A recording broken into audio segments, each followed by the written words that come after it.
Great മീഡിയസിലേക്ക് സ്വാഗതം. വല്യേട്ടൻ re release booking എല്ലാം തുടങ്ങിക്കഴിഞ്ഞിരിക്കുകയാണ്. മികച്ച രീതിയിലുള്ള തിയേറ്ററുകളിലേക്കാണ് സിനിമ എത്തിയിരിക്കുന്നത്. വമ്പൻ ചാർട്ടിങ് തന്നെയാണ് സിനിമയ്ക്ക് വന്നിരിക്കുന്നത്. വമ്പൻ തിയേറ്ററുകളിലാണ്. അതിനോടകം തന്നെ ഫാൻ ഷോസ് 10നും മുകളിലുള്ള ഫാൻ ഷോസ് വരികയും ഒട്ടുമിക്ക ഫാൻ ഷോസും സോൾഡ് ഔട്ട് ആവുകയും ചെയ്യപ്പെട്ടിരിക്കുന്നു എന്നുള്ളൊരു കാര്യമാണ്.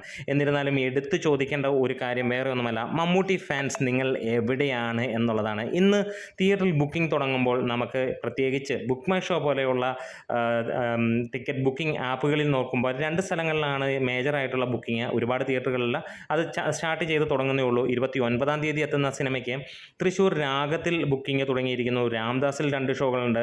അതേപോലെ തന്നെ ബ്രഹ്മകുമാരി തിയേറ്റർ, അവിടെ 3 ഷോകളാണ് തൃശ്ശൂരിൽ ചാർട്ട് ചെയ്തിരിക്കുന്നത്.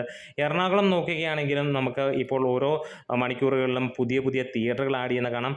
PVR ഫോറം മാളിൽ മാത്രമായിരുന്നു ആദ്യമെങ്കിൽ പിന്നീട് ലുലുവിലേക്ക് വരികയും ഇപ്പോൾ മാതാ മാധുര്യയിലേക്ക് വരികയും ചെയ്തിരിക്കുന്നു.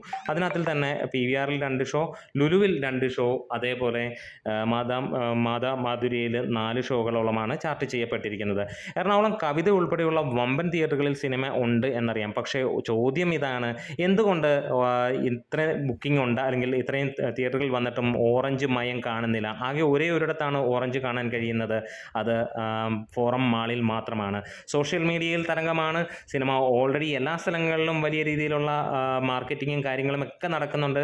പക്ഷേ എന്തുകൊണ്ട് തിയേറ്ററിലേക്ക് ജനപ്രവാഹം കാണുന്നില്ല? ഒരു പക്ഷേ ഇതേ സമയത്ത് നമ്മൾ എക്സ്പെക്റ്റ് ചെയ്യുന്നത് ഈ ഇത്രയും പറഞ്ഞ തിയേറ്ററുകളിൽ ഓറഞ്ച് മയമാണ്. അതുകൊണ്ട് തന്നെയാണ് മമ്മൂട്ടി ഫാൻസ് നിങ്ങളോട് കൃത്യമായിട്ട് ചോദിക്കുന്നത്, നിങ്ങൾ എവിടെയാണ്? എന്തായാലും ഫാൻ ഷോസ് കാര്യങ്ങളൊക്കെ ഗംഭീരമാണ് എന്നറിയാം. വലിയ രീതിയിൽ, അതായത് 10ന് മുകളിലുള്ള ഫാൻ ഷോസ് ഇതിനോടകം ഫുള്ളായിരിക്കുന്നു. പ്രത്യേകിച്ച് എറണാകുളം കവിത പോലെയുള്ള തിയേറ്ററുകളിൽ ഫാൻ ഷോസ് വരുന്നു എന്നുള്ളതാണ് വാർത്തകൾ വന്നിരിക്കുന്നത്.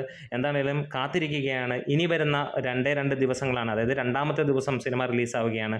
എന്താണെങ്കിലും പ്രചരണങ്ങളോ സോഷ്യൽ മീഡിയയിലോ അല്ലെങ്കിൽ ഉള്ള ഫൈറ്റുകളോ അല്ലെങ്കിൽ കൊടുമ്പിരി കൊണ്ട ചർച്ചകളോ അല്ല, നമുക്ക് തിയേറ്ററിൽ ആൾ കാണണം. എന്നാൽ മാത്രമേ ഇത്ര ഗംഭീരമായിട്ടുള്ള ഈ ഒരു സിനിമയ്ക്ക് വമ്പൻ കളക്ഷൻ വരികയുള്ളൂ എന്നുള്ളൊരു കാര്യം മറക്കണ്ട എന്നുള്ളതാണ്. എന്തായാലും 2000-ൽ ഇറങ്ങിയ മമ്മൂട്ടിയുടെ ഈ ഒരു ചിത്രം ഒരു വിസ്മയ ചിത്രം തന്നെയാണ്.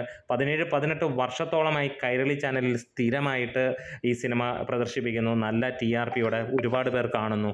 ഇപ്പോൾ ഈ ആഴ്ചയും കൈരളി പ്രദർശിപ്പിച്ചപ്പോൾ നമുക്ക് കാണാൻ കഴിയുന്നു വലിയ രീതിയിൽ ആളുകൾ കണ്ടിരിക്കുന്നു എന്നുള്ളത്. അപ്പോൾ തിയേറ്ററിൽ വരുമ്പോൾ 4K വെർഷനിൽ വരുമ്പോൾ ഇത് കാണാൻ കൊതിക്കുന്ന ഒരുപാട് പേരുണ്ട്. പക്ഷേ എല്ലാ കാര്യങ്ങളും കയ്യിലിരിക്കുന്നത് ഫാൻസിൻ്റെ കയ്യിൽ തന്നെയാണ്. കാരണം ഫാൻസ് തന്നെയാണ് 80%ഉം ഒരു റീ റിലീസ് സിനിമ വരുമ്പോൾ അതിൻ്റെ വിജയത്തിൻ്റെ മെയിൻ ആയിട്ടുള്ള ആളുകൾ എന്ന് പറയാം.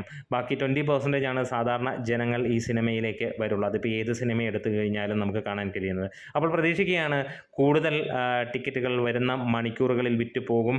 അതേപോലെ തന്നെ എല്ലാവരും ഉണർന്ന് ഉഷാറായിട്ട് എത്തും എന്നുള്ളത് കാത്തിരിക്കുന്നു. നമ്മുടെ വീഡിയോസ് ഇഷ്ടമായെങ്കിൽ സപ്പോർട്ട് ചെയ്യാം. തീർച്ചയായും ഒരിക്കൽ കൂടെ പറയുന്നു, ഇതൊരു അവയർനെസ് തന്നെയാണ് എന്നുള്ളത് മനസ്സിൽ വെക്കുക. Great medias.